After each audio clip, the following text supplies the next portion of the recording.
ورحمة الله وبركاته. إن الحمد لله نحمده ونستعينه ونستغفره ونعوذ بالله من شرور أنفسنا وسيئات أعمالنا. من يهده الله فلا مضل له ومن يضلل فلا هادي له، وأشهد أن لا إله إلا الله وحده لا شريك له، وأشهد أن محمدا عبده ورسوله. يا أيها الذين آمنوا اتقوا الله حق تقاته ولا تموتن إلا وأنتم مسلمون. يا أيها الناس اتقوا ربكم الذي خلقكم من نفس واحدة وخلق منها زوجها وبث منهما رجالا كثيرا ونساء، واتقوا الله الذي تساءلون به والأرحام إن الله كان عليكم رقيبا. يا أيها الذين آمنوا اتقوا الله وقولوا قولا سديدا يصلح لكم أعمالكم ويغفر لكم ذنوبكم، ومن يطع الله ورسوله فقد فاز فوزا عظيما. أما بعد، فإن أصدق الحديث كتاب الله، وخير الهدي هدي محمد صلى الله عليه وسلم، وشر الأمور محدثاتها، وكل محدثة بدعة، وكل بدعة ضلالة، وكل ضلالة في النار. فهذا هو اللقاء 34 من لقاءات كشف شبهات الصعافقة. أسأل الله سبحانه وتعالى أن ينفع بها وأن يكفي السلفيين شر أهل الفتن. فأقول بارك الله فيكم وجزاكم الله خيرا. هذا اللقاء هو استمرار للقاءات سابقة في كشف شبهات الصعافقة. أسأل الله سبحانه وتعالى أن يرد كيدهم في نحورهم، وأن يعيذ السلفيين من شرورهم. وسأتحدث في هذا اللقاء عن موضوعين. الأول وهو ما يتعلق برائد آل طاهر العراقي، وهو يكتب في النت من فترة ليست بالطويلة باسم مستعار. رائد آل طاهر هذا الشخص له كتابات عديدة في الرد على بعض أهل الانحراف مثل الحلبي وغيره. هذا الرجل لا نعلم له دراسة علمية على مشايخ سلفيين، ولا نعلم أن هذا الرجل تأصل في العلم، بل الواقع أنه غير متأصل، وكثير من كتاباته كانت فيها أخطاء علمية وأسلوبية ونحوية، بشتى الأخطاء في كتاباته لما كان يكتب في شبكة سحاب. وكان يصحح له كثير من كتاباته صهيب الهيازعي، وأحيانا كنت أنا أصحح له بعض الأشياء، لكن هذا شيء عابر. لكن الذي كان يراجع له دائما يصحح له أخطاءه صهيب، وهذا صهيب مع الصعافقة، ورائد أيضا كان مع الصعافقة. حتى النقاشات التي بيني وبينه يصورها ويعطيها للدكتور عبد الله البخاري، كان سابقا يفعل هذا. للأسف هذا رائد آل طاهر العراقي أنا كنت تكلمت عنه من قبل، وكنت أنا أدافع عنه وأحاول أن آخذ بيده إلى الخير، وأن يتعلم وأن يتحسن ويصحح من منهجيته الخاطئة. ولكن للأسف الشديد كما يقال ذيل الكلب ما ينعدل، ذيل الكلب لا ينعدل. فهذا مشكلة، لا يريد أن يعتدل من نفسه، ليس أن هناك من يكرهه، هو والعياذ بالله أعوج ولا يصحح نفسه ولا يحسن نفسه. هذا لما جاءت فتنة الصعافقة مكر معهم وتلاعب وحقد علي وعلى الشيخ أحمد بازمول وتكلم عنا، ورددت عليه في الخاص قبل أن أنشر في العام، لكن مولي. لما تكلم الشيخ محمد بن هادي في موضوع الصعافقة عام 2018 1438 رائد بدأ يتغير، بدأ يتشكك، بدأ يشعر أن طبعا هو قبل هذا حاربه الصعافقة أنفسهم وتمالأوا عليه ووقفوا مع أبي عبد الحق ضده. شوف أبو عبد الحق الذي يعملون عليه الآن شوشرة كبيرة يجعلونه مثار ولاء وبراء في العراق، كان عنده هذه الأخطاء التي الآن ينتقد عليها، ربما زاد نعم، لكن الأخطاء الأساسية قديمة موجودة، لكن لأنه كان يعني مقربا من الشيخ ربيع، من الشيخ عبيد، وهناك من يعني يؤيده ويناصره من بطانة الشيخ ربيع والشيخ عبيد، خلاص كان يعني مرضيا عنه. وكل هذه الأخطاء التي عند أبي عبد الحق كانت مسكوتا عنها. فين الديانة؟ وطبعا رائد آل طاهر بمنهجه الجديد يزعم، يقول نحن ما عندنا الاحتواء، ما عندنا منهج الاحتواء. أبو هذا نفسه رائد آل طاهر يعرف أن كان هناك احتواء، والمنهج هذا موجود بين السلفيين للأسف الشديد، موجود منهج الاحتواء. يعني يقول باسمه متابع السلفيين، يقول السلفيون لا يقبلون نظرية الاحتواء. من هم هؤلاء السلفيون؟ إن تقصد الشيخ ربيع والشيخ عبيد، هم يحتوون من يرون أنه ممكن إصلاحه وممكن فيه خير، قد يخطئوا في اجتهادهم، قد يخطئون في اجتهادهم. أما قضية نظرية الاحتواء وأنهم لا يقبلون بها هكذا على إطلاق، هذه من يعني محدثات العصر. الاحتواء، ما معنى الاحتواء؟ هذه مسألة لابد يتنبه لها السلفيون، وخاصة إخواننا في الجزائر يطلقون عبارة الاحتوائيين.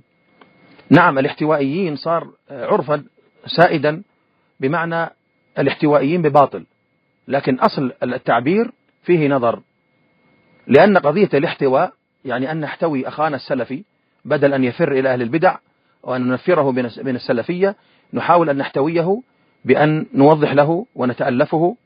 هذا الاحتواء بالضوابط الشرعية هذا أمر به الشرع، الرفق ومحاولة الإصلاح والنصيحة، احتواء المسلم المذنب وعدم تكفيره وعدم تقنيطه من رحمة الله، وليس بإبرازه على أنه الصواب والحق وأنه يزكى ويعطى فوق حقه. لا، الاحتواء له ضوابط الشرع في الشرع.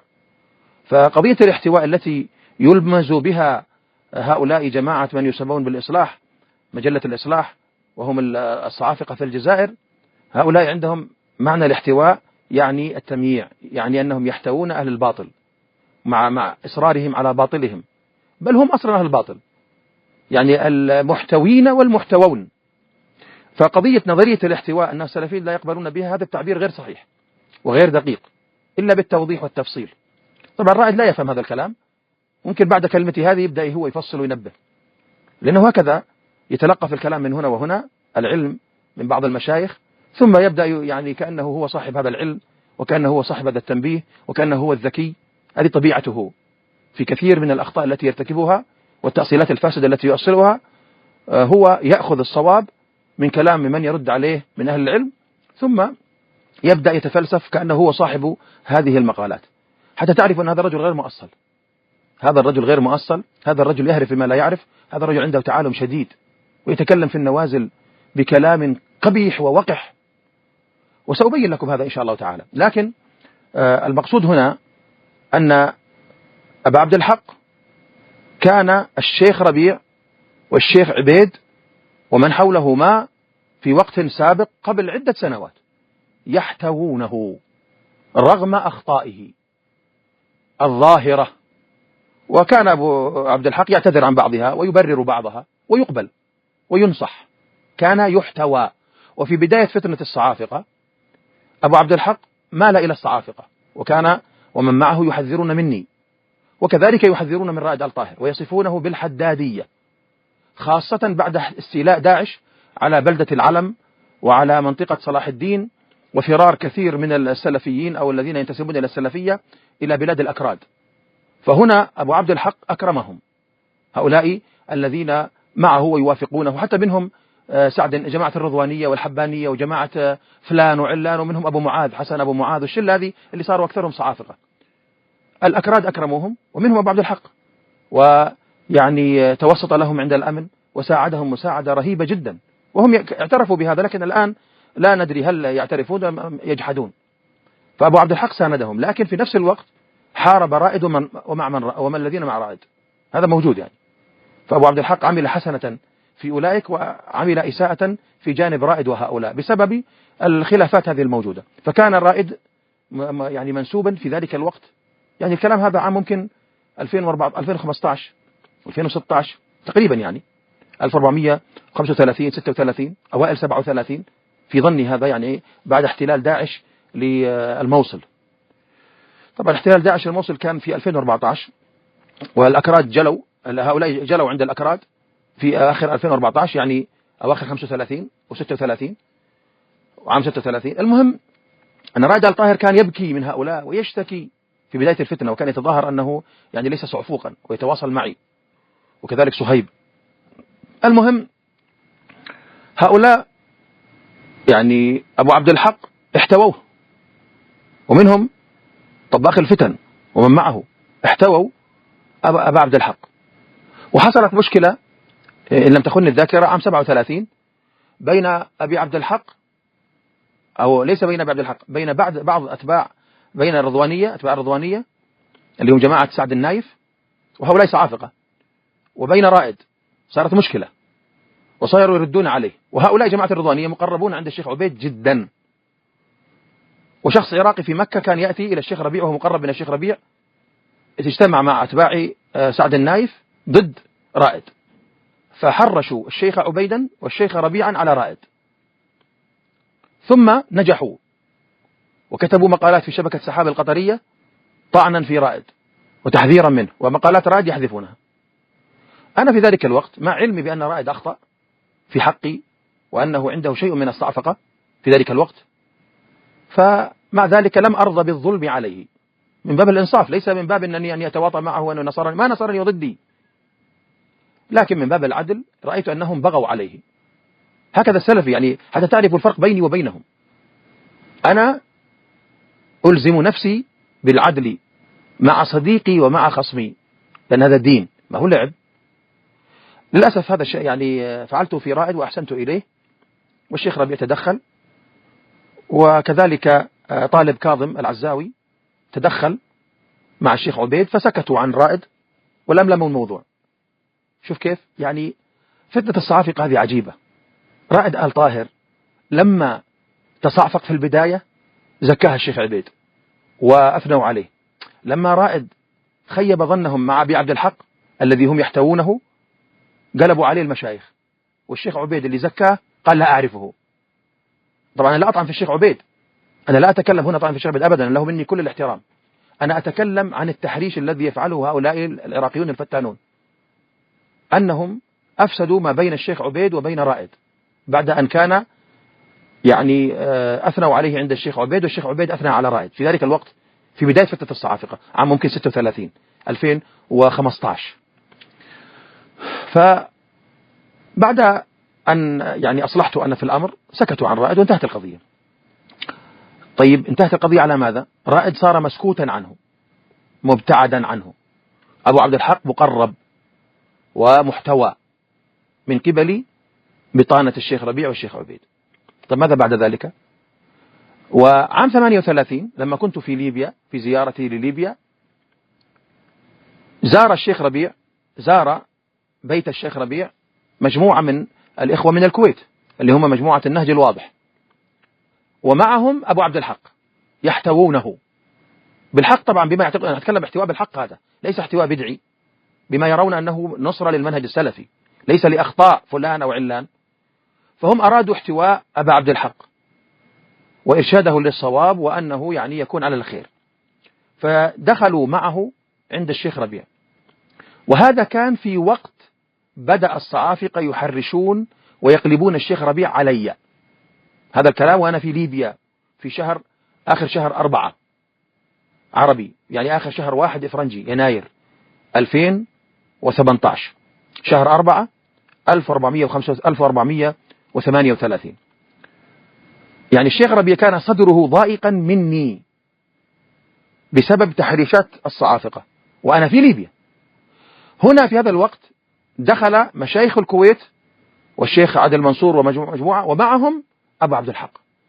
هنا كانت الفاصلة لقضية أبي عبد الحق، ألغي على أبي عبد الحق اللي كان يحتويه البطانة التي عند الشيخ ربيع والشيخ عبيد، كانوا يحتوونه، قطعوا الاحتواء، خلاص ألغوه.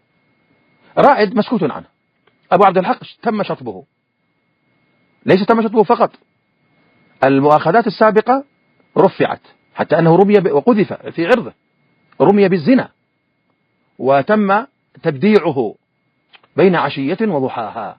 أخطاء نفسها موجودة كانت قبل يوم، بعد يوم صارت هذه الأخطاء مبدعة ومفسقة. قبل يوم ليست مبدعة ولا مفسقة وهي معلومة. أنا أتكلم عن علم، وإن حاول رائد يلبس أو فلان يلبس، أتكلم عن وقائع. يعني أبو عبد الحق بالأمس في الليل بنفس الأخطاء سلفي، وفي الصباح بنفس الأخطاء خلفي، هذا لا يكون في منهج السلف. لأنه إذا كانت هذه الأخطاء في الليل موجودة، ونفس الشخص ونفس المنهج ونفس العناد ونفس أو العمد، يعني ليس معذورا، أو معذور إذا كان معذور في الليل معذور في الصباح، ما جد جديد بحيث يحذر منه أو ترد أخطاؤه. للأسف هذا الذي حصل. فأنا لما رأيت هذا الأمر أنا سكت عن موضوع أبي عبد الحق، لأن الصعافقة لن يجدوا مني النصرة، بل أنا ضدهم وضد فساد منهجهم. نتكلم في الرجال تكلم ديانة، لا نتكلم حزبية وعصبية ولأجل طباخ الفتن نطبخ معه، لا والله لا أقبل. المقصود أن رائد آل طاهر بدأ يشق خطه الجديد مع الشيخ محمد بن هادي، وكتب نذير الصاعقة. قبلها كتب كتابا يرد فيه على هؤلاء الصعافقة ويطعن فيه، يتكلم عن البطانة. والله يا إخوة، والله لو أنا كاتب هذا المقال أو هذه الكتابة، معذرة ليس المقال، الكتاب أو المذكرة، والله الذي لا إله إلا هو، لو أنا كاتب هذا المقال ورائد آل طاهر مع الصعافقة، والله ليرميني بالطعن في الشيخ ربيع والشيخ عبيد. لكن لما هو فعل هذا لم يطعن في نفسه، خلاص عنده صك براءة. يعني رائد آل طاهر نفس الشيء الذي يرتكبه إذا ارتكبه غيره يجعله طعنا وتضليلا وينفخ تضخيم، أعوذ بالله، مرض شديد عنده. وهذا الذي يسلكه معه الصعافقة. الآن أنتم لما تروا الصعافقة يعلقون على رائد، نفس عقلية رائد لما يعلق معي، نفس الطريقة، نفس العقلية، نفس المبادئ، نفس الأصول، نفس المنهج، نفس الخبث، نفس الحقد، نفس الجهل، نفس التقليد الأعمى. هذه النفسية التي موجودة عند الصعافقة، ظلم وعدوان وكذب، هي موجودة عند الصعافقة الجدد. لذلك أنا أقول أحذر من رائد. ليه؟ لأنه على نفس طريقة الصعافقة. هو لما يتكلم مع الصعافقة ويرد عليهم يرد بلسان السلفية. لما يأتي إلى أسامة العتيبي أو إلى أحمد بازمول أو إلى عادل منصور يتحول إلى اللسان الصعفوقي مباشرة. يعني لا يمشي رائد على طريقة سلفية واحدة على منهج السلف، وإنما يمشي حسب الهوى، مرة مع السلفيين بلسان السلفيين، ومرة مع الصعافقة بلسان الصعافقة، حسب الموجة، حسب الشخص الذي أمامه. يعني نصرته للشيخ محمد بن هادي ليس نصرة ديانة بمعنى لأنه على الحق لا، لأن رائد آل طاهر يرى هذا، هوى أن ينصر الشيخ محمد بن هادي، لأنه لو كان ناصرا للمنهج السلفي لكان ينضبط في نقده، ينضبط في كلامه في الرجال. طيب الآن رائد آل طاهر هو ليس بعالم، هو يعترف أنه ليس بعالم. طيب من مرجعيته من العلماء؟ يرجع إلى من؟ يعني رائد آل طاهر يرى أن تأصيلات والكلام في النوازل للعلماء. طيب هو في النوازل يتبع لأي عالم؟ هذه نازلة الصعافقة وفتنة الصعافقة رجع إلى من؟ إلى الشيخ محمد بن هادي. طيب الشيخ محمد بن هادي هل يحذر من الشيخ عادل منصور؟ لكن هذا الخبيث رائد يحذر من عادل منصور. من هو قدوته؟ عادل منصور. هذا رائد آل طاهر يحذر من الشيخ أحمد بازمول. من قدوته؟ من أسوته في ذلك؟ يحذر مني أنا، من أسوته؟ ليس عنده قدوة، ولا يستطيع أن يأتي بعالم الآن يتصل به ويقول له إن أسامة حذروا منه، لا يستطيع. لكنه يتلمس من هنا وهنا، يضحك على الشباب. عنده كم واحد مجنون معه يتابعونه، واحد قال له الذب عن الحافظ محمد بن هادي، وواحد اسمه يونس أبو داود يخدعه أيضا. أو يونس أبو داود هذا له كلام آخر، ليس مع رائد 100% ولا ضد رائد، له موجة أخرى. لكن مثل هذا أيضا اسمه الذي مع رائد سفيان الريفي، واحد معتوه من معاتيه المغرب. هذا الريفي نفس فكرة الصعافقة، أكاذيب ما يستحون، يجمع الأكاذيب. هذا كذلك يونس أبو داود، وإن كان ليس مع رائد وله ضد رائد، لكن هو نفسه راعي أكاذيب، نفس الطريقة، افتراء. لماذا ترفع دعوة في المحكمة؟ ولماذا؟ طب من قدوتكم أنني إذا رفعت دعوة يحذر مني أو يطعن في عرضي أو أسب وأشتم؟ من قدوتكم؟ أنتم عاملين حالكم علماء ليه؟ هذه نازلة، لماذا تتكلمون فيها؟ عندك الشيخ محمد بن هادي، اسألوه، لماذا لا تسألوه؟ هل يحذر منه أو لا؟ ما عندهم، ما يسألون ولا يريدون يسألوا، لأنهم هم أصحاب هوى. يعني هم لا يرجعون للعلماء وليسوا علماء، لكنهم فتانون يخوضون مع الخائضين. رائد آل طاهر قلت لكم مرارا وتكرارا هذا الرجل إنما يتكلم بسبب أنه يصفي حساباته مع الصعافقة، لأن الذين حذروا منه، لأن الذين حرشوا بينه وبين الشيخ ربيع والشيخ عبيد الآن كلهم صعافقة، فهو ركب الموجة المخالفة للصعافقة للتحذير منهم لتصفية الحسابات. إن قال رائد لا أنا لا أصفي حسابات والله إني أتكلم ديانة، تكلم ديانة مع الناس جميعا ليس انتقاء. أنت الآن تكذب علي وتسلك مسلك الحدادية في الطعن فيه، يقول لك مسألة الإيمان ترك العمل بالكلية الذي يقول إنه كافر، هذا كلام الحدادية. خبت وخسرت أيها الدجال. الكلام في المسألة كلام علمي، وهناك علماء سلفيون أكابر نقلوا الإجماع على كفر تارك العمل، بل حتى الشيخ ربيع نفسه في مقال حول جنس العمل الشيخ ربيع نقل هذا الإجماع، نقل هذا التكفير، وأنه هذا العقل وهذا المنطق هذا دلالة النصوص وهذا وهذا، لم يقل عبارة المنطق وكذا، لكن لا يقول عاقل من هذه العبارات. هذا الطاهر يرى أن الذي يقول بهذا القول الذي قال به الشيخ ربيع من قبله وخالفه فيما بعده أن هذا قول الحدادية، ثم هو قول الشيخ الفوزان وقول اللجنة الدائمة. يعني الشيخ الفوزان حدادي ولا ايش يا رائد؟ ما يستطيع يجيب، يلعب بالله. هذه سلفية؟ رائد آل طاهر هذا لما حجب ولما صارت فتنة الصعافقة ماذا فعل؟ داخ. فلما داخ اعتزل الكتابة واعتزل، هو كتب اعتزل، يعني لاعب كورة اعتزل، لعاب اعتزل. فلما اعتزل ما صبر الاعتزال، وأنا قد قلت للإخوة قلت لهم الآن اعتزل لكن والله لن يترك، أنا أعرفه ليس تأليا على الله ولا ادعاء من الغيب، أنا أعرف طريقته. قلت لهم سيكتب، ففوجئنا بعدها بفترة إذا بحساب يكتب باسم متابع السلفيين، عرفت أنه هو بأسلوبه وكتاباته. فلما صار يكتب قلت لهم هذا رائد، وبدأ يكتب المذكرات وبدأ ينشر الكتابات نذير الصاعقة والبطانة ومش عارف إيش.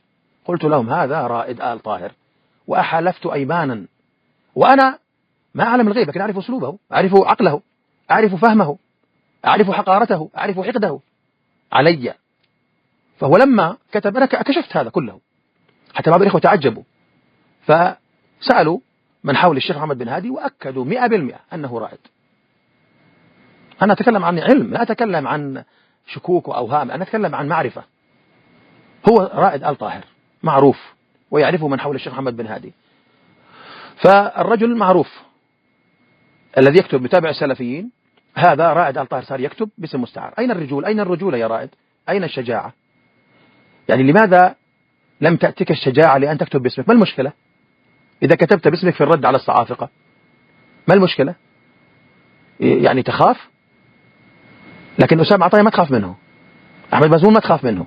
يعني السلفيون لما تطعن فيهم ما تخاف منهم، لكن من الصعافقة تخاف. لماذا؟ أنا أقول لك لماذا.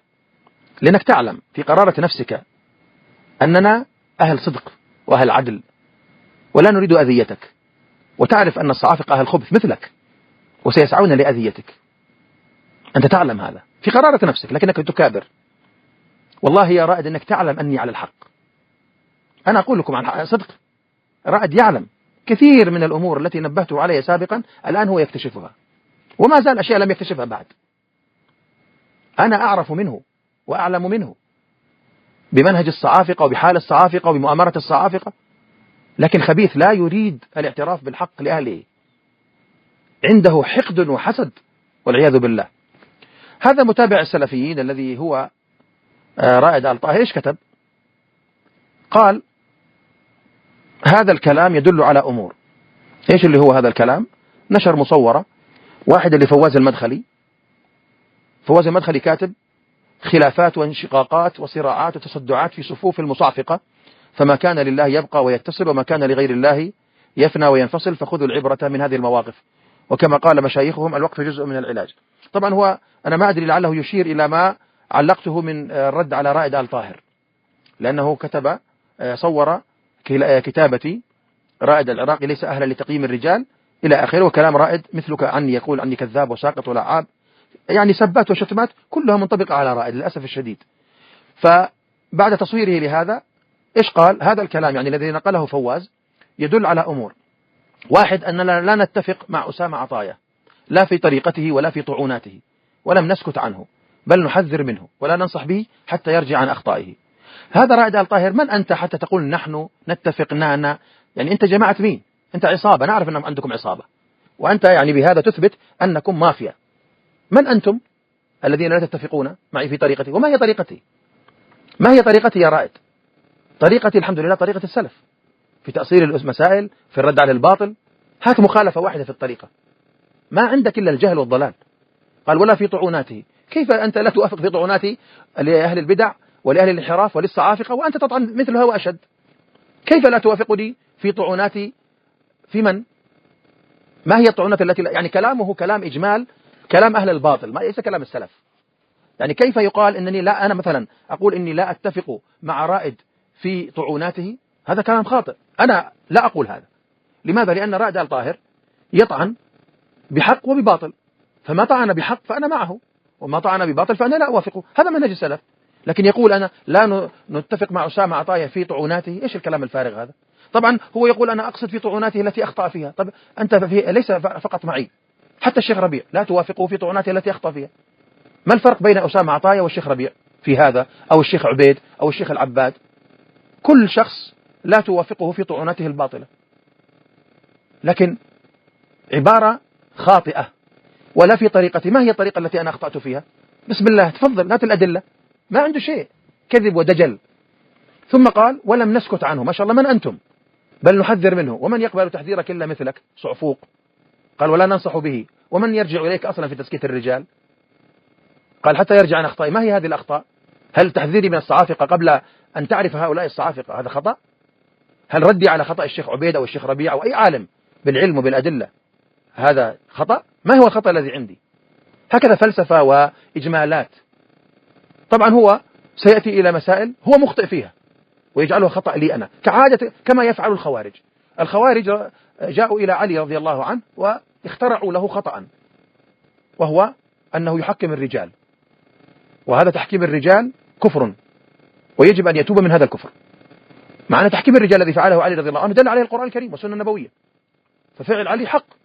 الخوارج جعلوا الحق باطلا ووالوا وعادوا على هذا الباطل. هكذا يفعل رائد آل طاهر، يخترع لي خطأ ثم يريد أن أتراجع عن هذا الخطأ. هاتوا بينوا بسم الله. مثلا جاء إلى مسألة الإيمان، مسألة الإيمان تارك عمل الجوارح كافر.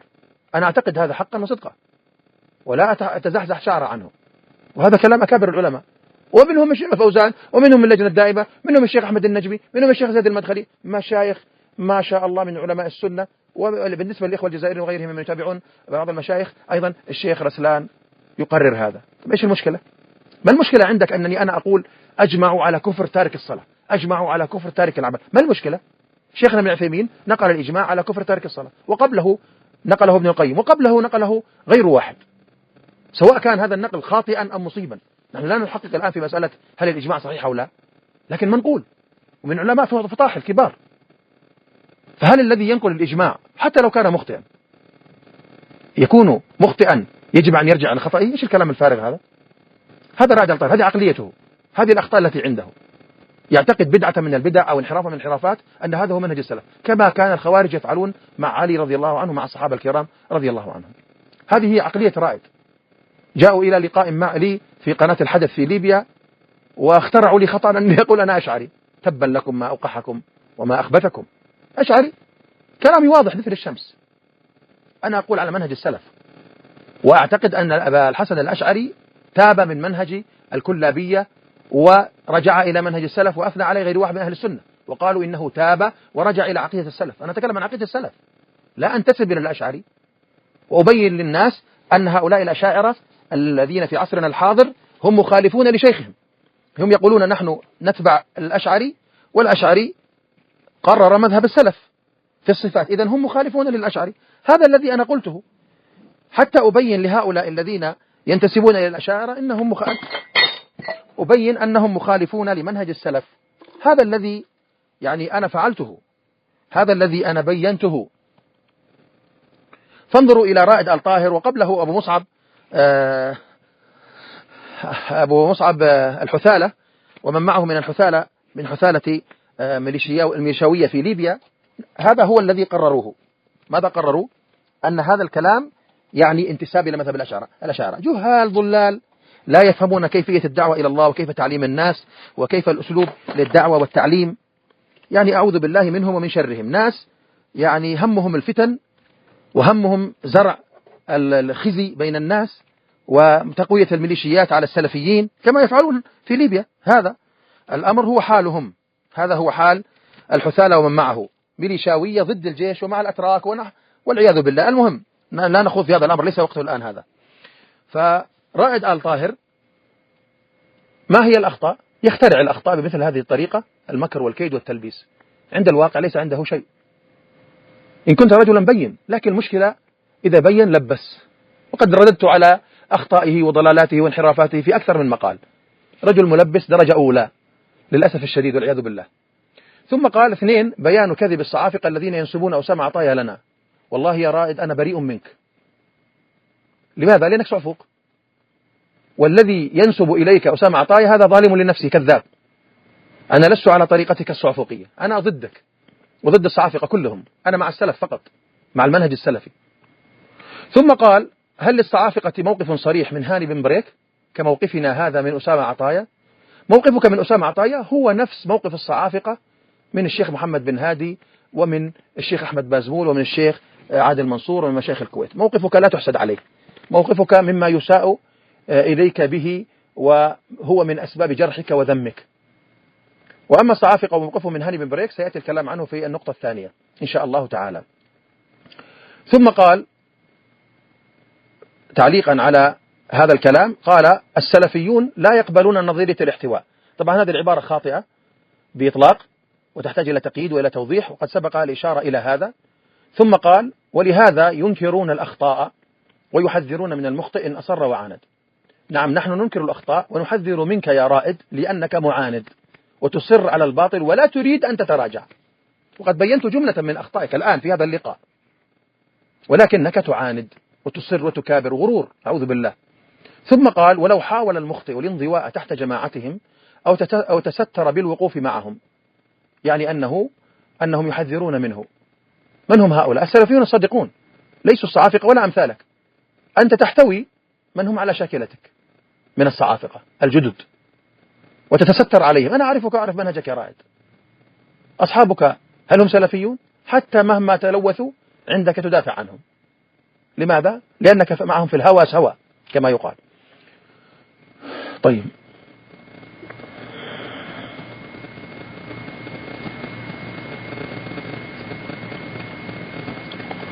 ثم الأخ الجزائري الأخ المغربي معذرة البيضاوي جزاه الله خيرا كان قد علق على رائد آل طاهر ودافع عني شيئا يسيرا، شيئا يشكر عليه وجزاه الله خيرا، وقال له يعني إن ردود أسامة على الصعافقة ردود جيدة وهدى أركانهم. فماذا فعل هذا الصعفوق رائد آل طاهر؟ للأسف الشديد يعني نفث جملة من السموم. ماذا قال؟ لحظة يسيرة.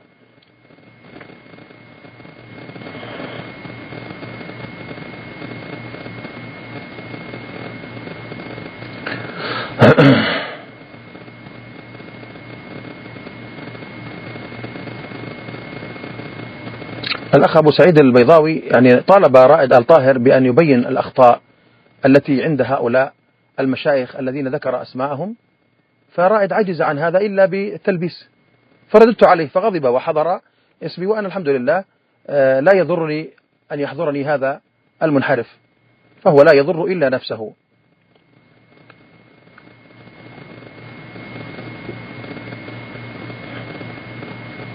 نعم. طبعا هو ينتقد على بعض المشايخ عبارات مثل أنهم ولاة الأمور، يعني العلماء هل هم من ولاة الأمور أم لا؟ نعم.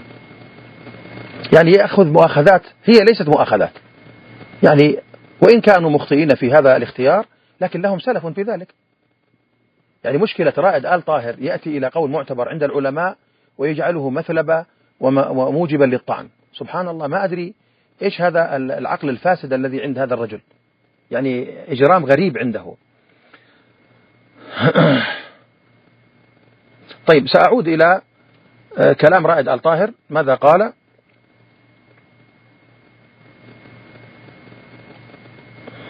مشكلة النت هذا فيه بطء من كثرة الاتصال.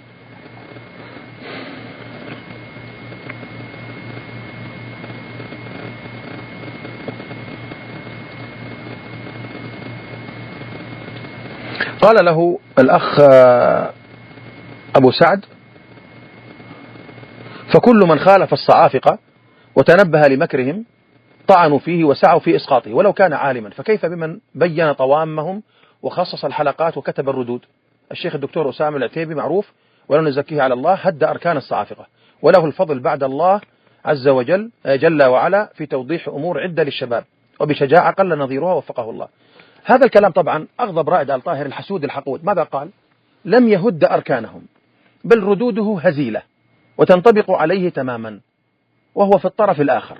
الصعافقة في طرف وهو في طرف آخر، والاقتصاد التوسط بينهما هو الحق، والتوسط بينهما هو الحق، ولا يثني على أسامة إلا من لا يعرف طوامه أو يخشى شره أو يظن فيه خيرا بردوده على الصعافقة أو هم على طريقته، وكل هؤلاء مخطئون والأخير أشدهم. يعني شوف هذا الخبث في 5 أسطر من رائد آل طاهر. إيش يقول؟ يقول إن ردودي هزيلة. سبحان الله، الردود التي بالعلم والأدلة والبراهين والوثائق، كل هذه الردود هزيلة؟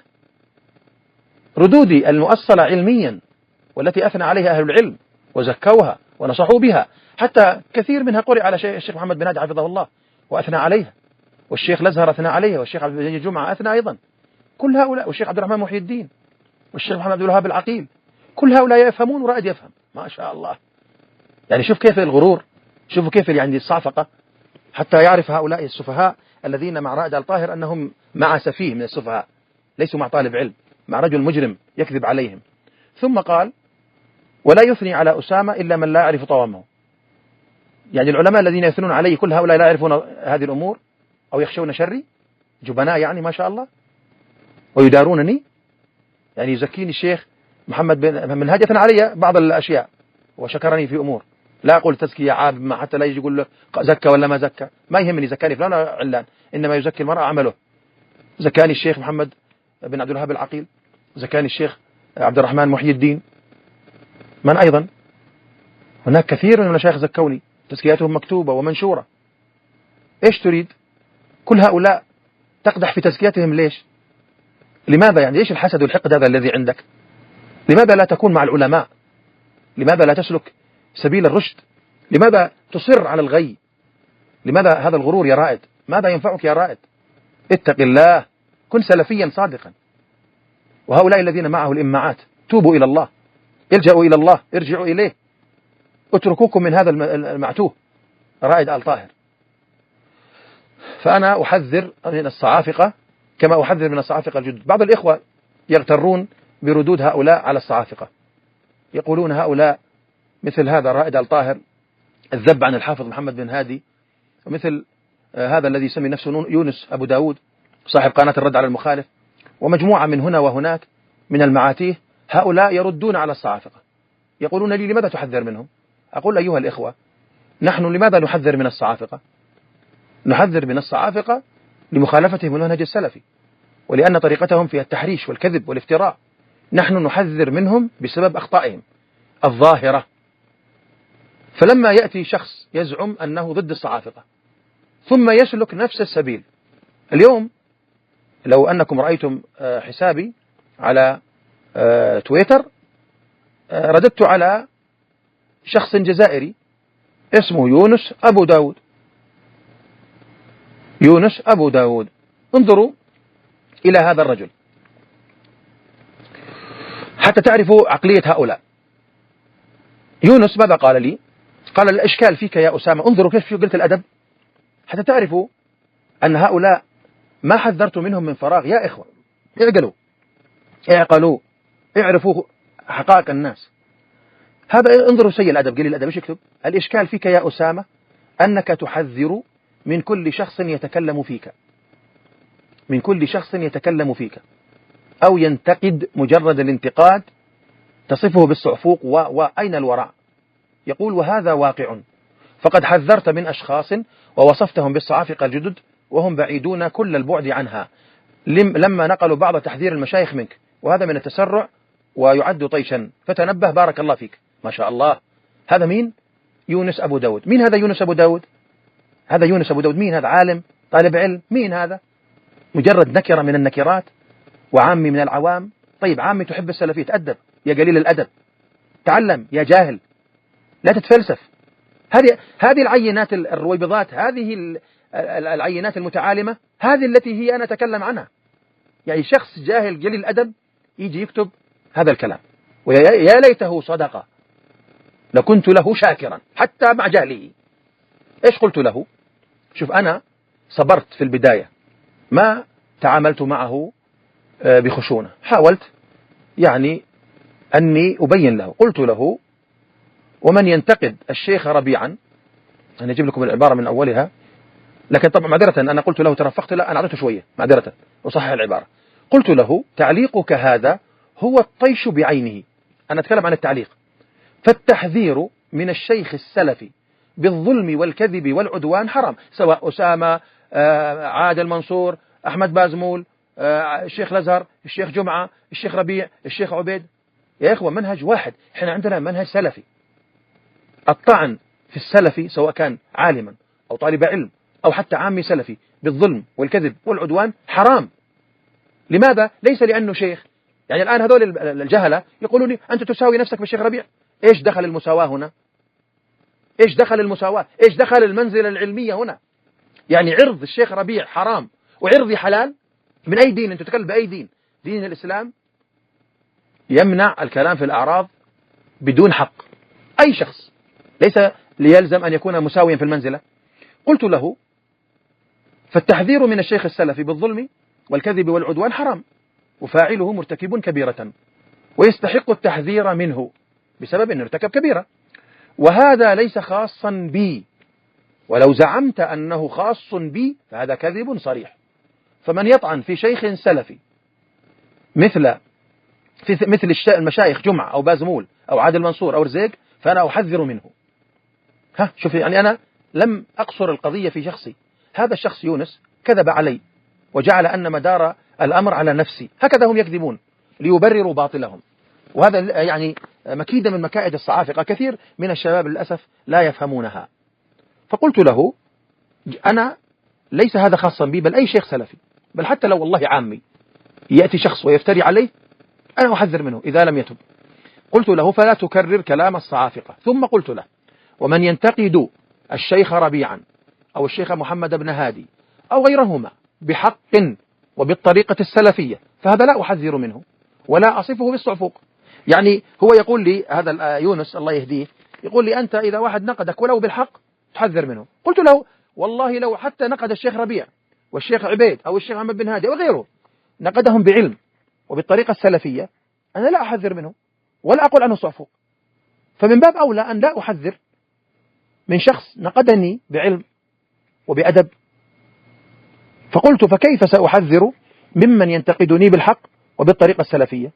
لماذا تستخدمون الكذب في نقدكم لي؟ كفوا عن هذا الفساد المنهج الأخلاقي والأخلاقي. هاتي شخصا نقدني بحق وبطريقة السلف وحذرت منه. جاء يونس بماذا؟ قال أحد الإخوة له قناة في التليجرام، يظهر أنه يقصد الذين معه قناة الرد على المخالف هو وغيره، نقل نقد أبو عمر الشنقيطي، كتب أبو عمر الشنقيطي حفظه الله منك فحذرت منه من القناة، منه القناة، هكذا كتب، وقلت بأنها من الصعافقة الجدد، هكذا بدون ورع تطلق الأحكام جزافا. يعني هذا صاحب القناة نقل فقط ولم يتكلم فيك، ومع ذلك وصفته ومن هو معه بالصعافقة الجدد. أما إني أكذب لا تكرر هذا بارك الله فيك. ما شاء الله. قلت له، رددت على هذا الهبل الذي أورده،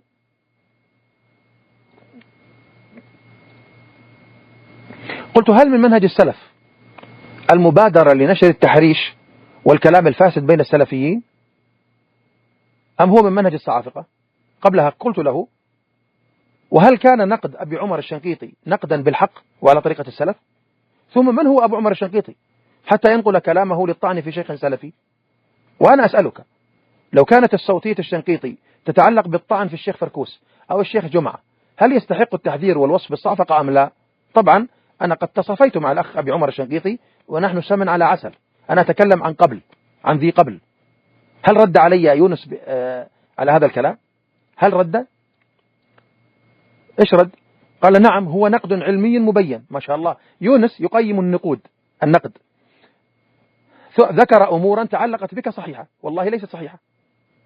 وأما قولك من هو أبو عمر شيخ سلفي، أبو عمر مزكى من قبل العلماء المدخلي والرحيلي حتى هو مزكى، لكن هل هو يرجع إليه؟ أما الجواب عن سؤالك، مشايخنا بعيدين كل البعد عما تفعله من خفة وطيش، فلهذا لا ننتظر من محمود وغيره أن يتكلموا فيهم كما تكلموا فيك ونقدوك.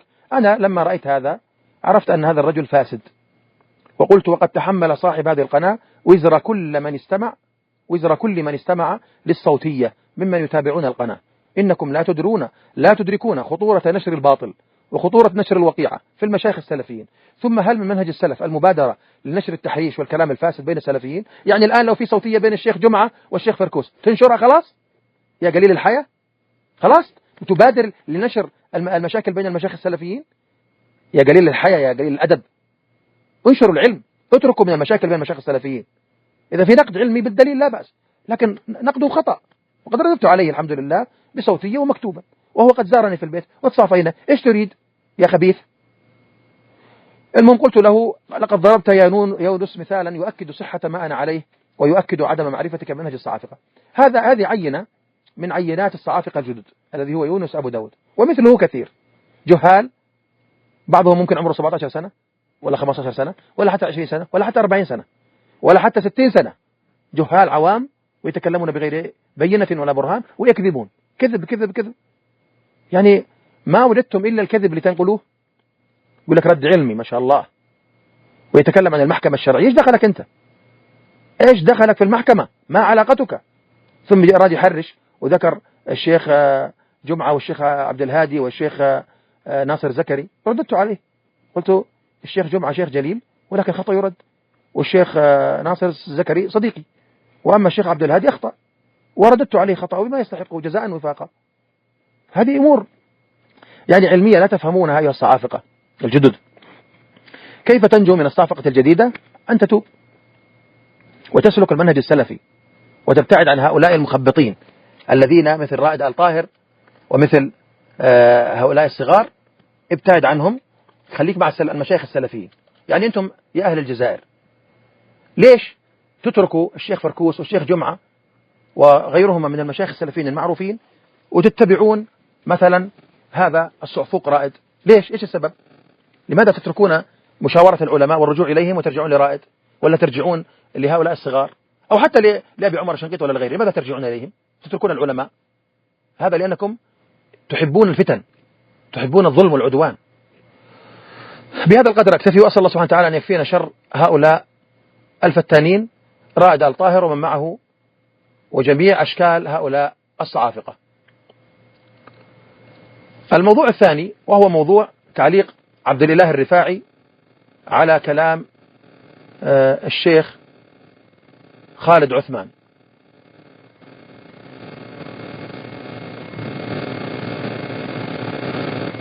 يقول عبد الله الرفاعي في تويتر، يقول موقف علمائنا من ابن بريك واضح والحمد لله، الربيع وعبيد الجابري وعبد الله البخاري، وأول طبعا حفظ الله المشايخ، وأول من رد على المشايخ السلفيين معروفين طبعا، وأول ما طبعا أنا سأنقل كلامه بحرفه. قال موقف علمائنا من ابن بريك واضح والحمد لله، الربيع وعبيد الجابري وعبد الله البخاري حفظهم الله، هكذا كتب عبد الإله. وأول من رد على ابن بريك هو الشيخ علي الشرفي الحذيفي بعد استشارة بعض علمائنا، وقد كتبت تغريدات حول هذا الموضوع قبل خروج ابن هادي عن صماته. فالمزايدة على السلفيين في هذا الموضوع هي وسيلة المفلس، فبعد تفنيد شبههم وإدانتهم بكذبات عديدة خاصة فرع المصعفق المصري، رجع أبو عبد الأعلى من جديد ليواصل الكذبات، بل حتى شيخهم استشهد بمقال الشيخ علي الحذيفي الذي يزعمون أنه صعفوق وحاشاه. ثم كتب له الهاشتاق لا جديد عند المصعفقة. طبعا أنا هنا لن أتكلم عن عبد الإله الرفاعي نفسه كشخصية، ولا علاقة لي بشخصه. أنا أتكلم عن كلامه هذا وما فيه من مغالطات. فيقول: موقف علمائنا من ابن بريك واضح. موقف العلماء من ابن بريك واضح. أين هذا الوضوح كان وقت مظاهرات هاني بن بريك الانفصالية، سواء كان الشيخ ربيع أو الشيخ عبيد أو حتى عبد الله البخاري أو حتى علي الشرفي. أنا أتكلم معك عن واقع يا عبد الإله.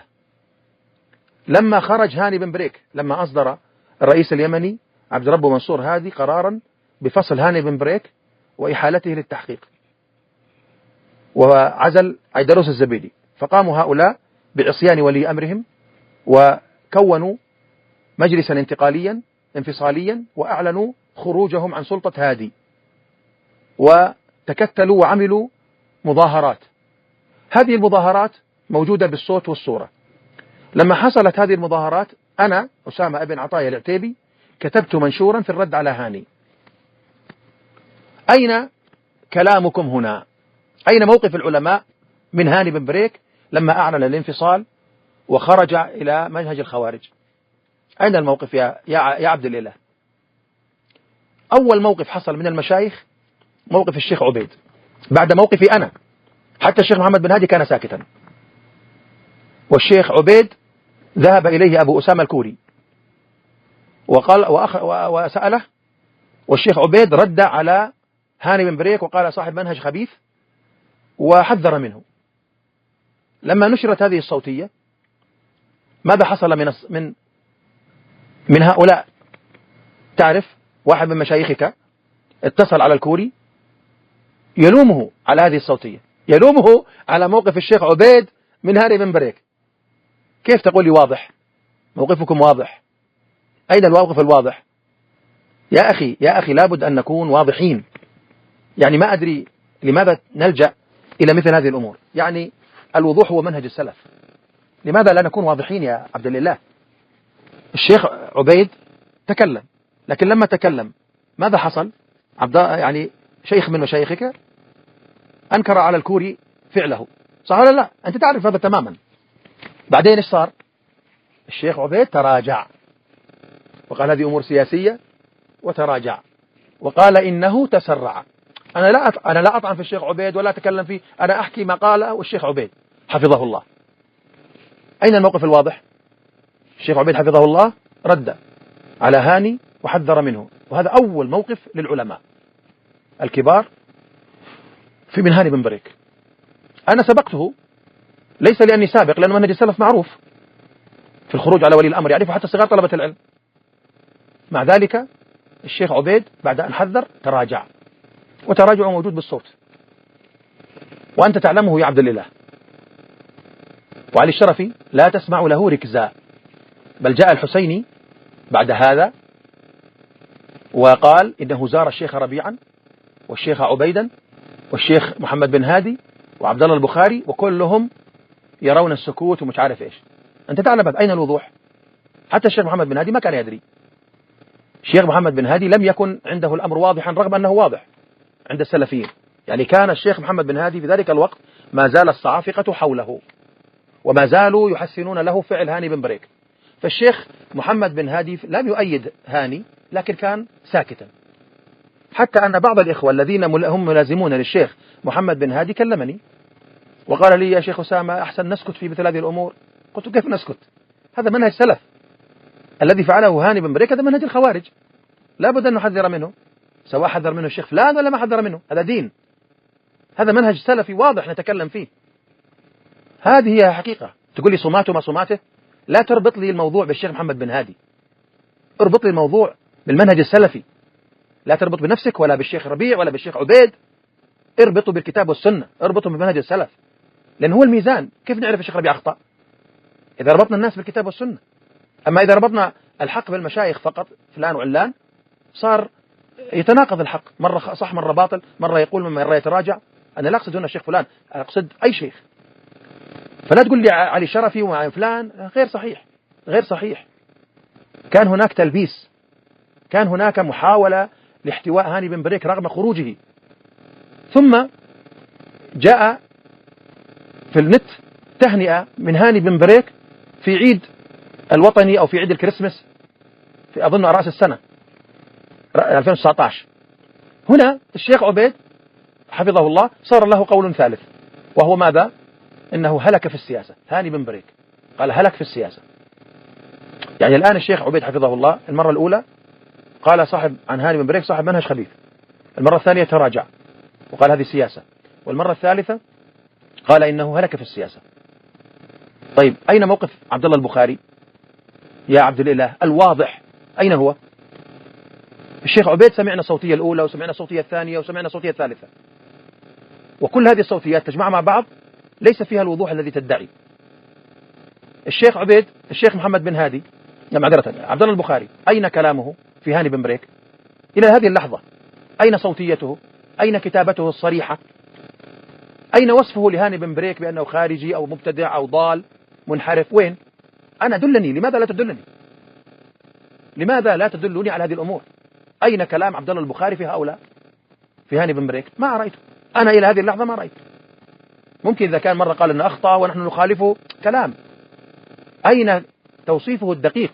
هاني بن بريك يتكلم حتى عن اليهود أنه ابناء العم، يتكلم عن الغناء في شبابه والاختلاط مع النساء، ويغازل دولة اليهود إسرائيل للاعتراف بمجلسهم الجنوبي، يغازلهم حتى يغازل القطريين.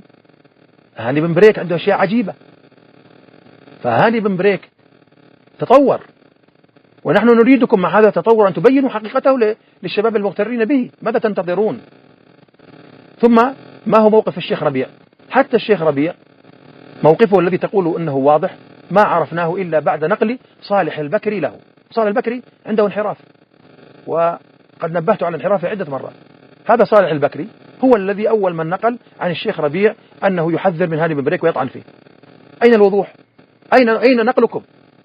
بعدين الشرفي كتب كتابة وأنه بتوجيه من الشيخ ربيع. إيش وين هذا؟ وين؟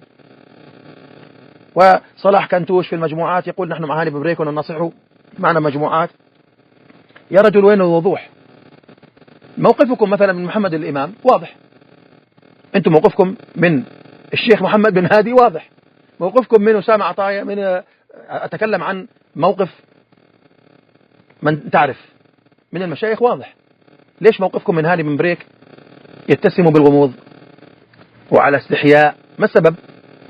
لماذا ترون مثلا الشيخ محمد بن هادي أخطر من هاني بن بريك، رغم أن هاني بن بريك يغازل دولة اليهود ويتكلم كلاما غريبا وخرج على سلطانه ومزق الدولة، مش السلفيين بس، مزق البلاد في الجنوب.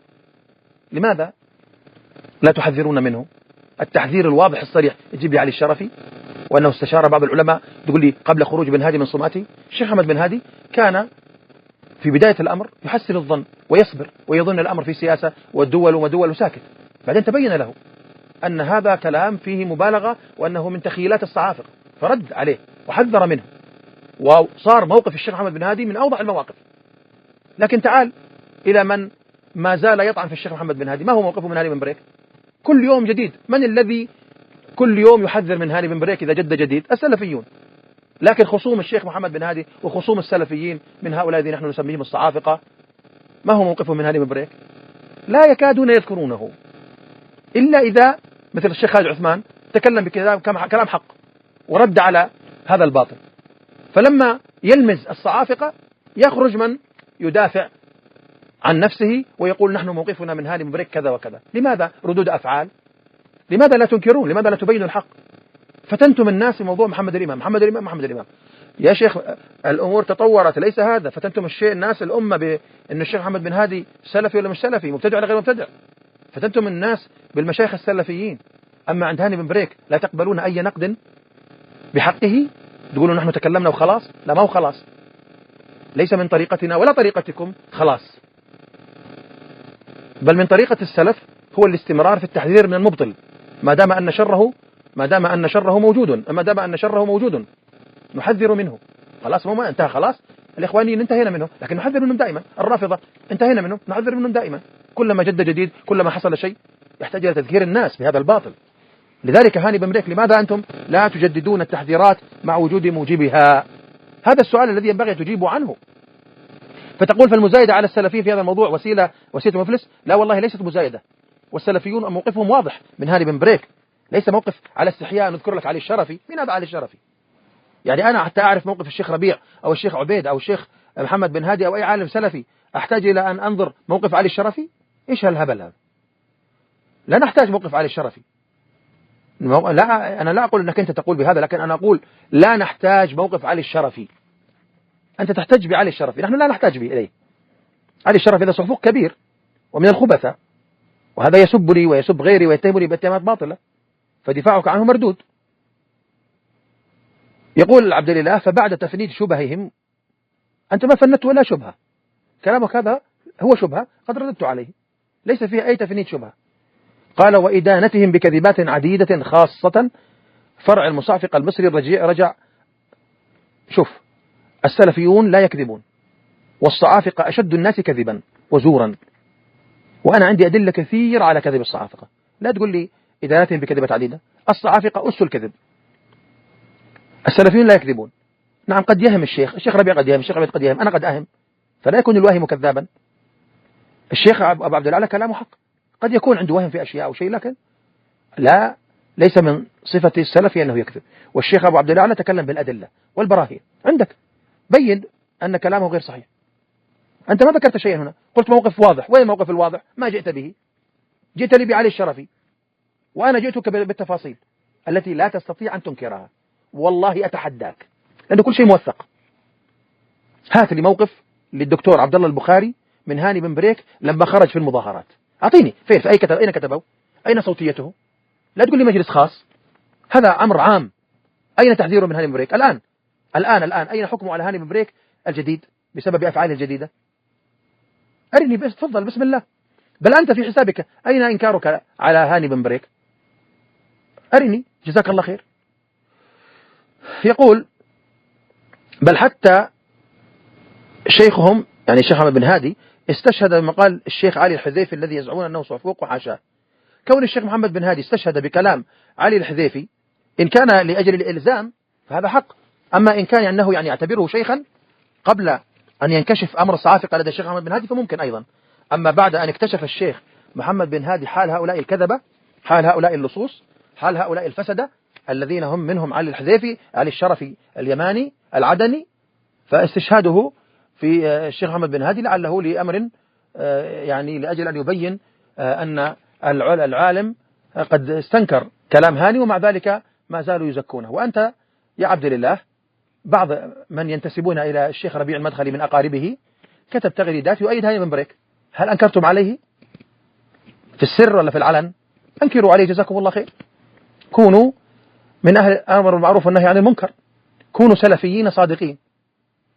فهذا ردي على كلام عبد الله، أسأل الله أن يصلحنا ويصلحه وأن يهدينا وإياه، وأن يترك مثل هذه الكتابات التي فيها تشويش على المشايخ السلفيين مثل الشيخ السلفي الفاضل خالد عثمان. أما علي الشرفي فهذا منحرف كذاب، هذا ضال مضل، وكذلك الصعافقة جميعا أهل ضلال، نعوذ بالله من خزيهم وضلالهم. وهؤلاء أصحاب أصحاب من؟ هاني بن بريك، أصحاب هاني بن بريك القدماء، أصحاب الفتنة، لا خير فيهم إلا أن يتوبوا ويرجعوا إلى المنهج السلفي. طبعا كلامي هذا في رد على الأخطاء التي ذكرها عبد الله لا علاقة لي بشخصه، لأن المسألة الشخصية لما أتكلم عن شخصه أو كذا يذهبون إلى المحاكم.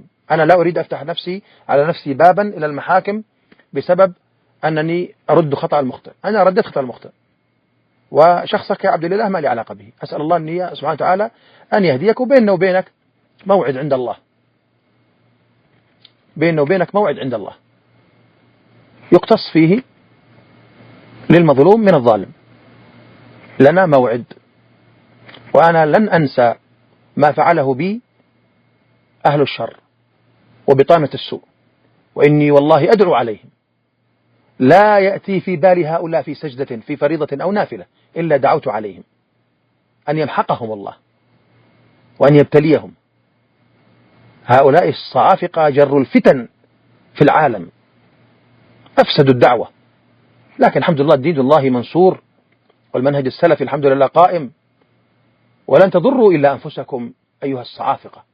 هذا ختام لي حلقة اليوم، أقول للصعافقة لن تضروا إلا أنفسكم. لكن في الختام أقول أيها الإخوة السلفيون، كونوا على منهج السلف، عليكم بالعدل والصدق، العدل في الأحكام حتى مع الكافر، حتى مع العدو، والصدق في النقل، والصدق في البحث، والصدق مع الله. لا تكونوا كالصعافقة في استدلالاتهم وفي تصرفاتهم، كونوا سلفيين حتى مع ألد الأعداء. وهذه طريقتي والحمد لله التي أدعو الناس إليها، طريقتي طريقة السلف. ومن رأى لي خطأ يرد بعلم، أنا ما عندي مشكلة.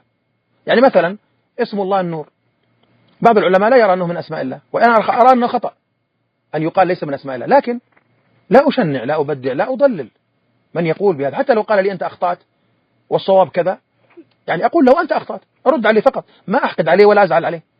هذه مسألة علمية، خلاف إفك الصعافقة يقولون أنت تنتصر لنفسك، لا، هذا دين. فكونوا أهل استقامة. أسأل الله سبحانه وتعالى لي ولكم التوفيق والسداد والهدى والرشاد، وبهذا القدر أكتفي.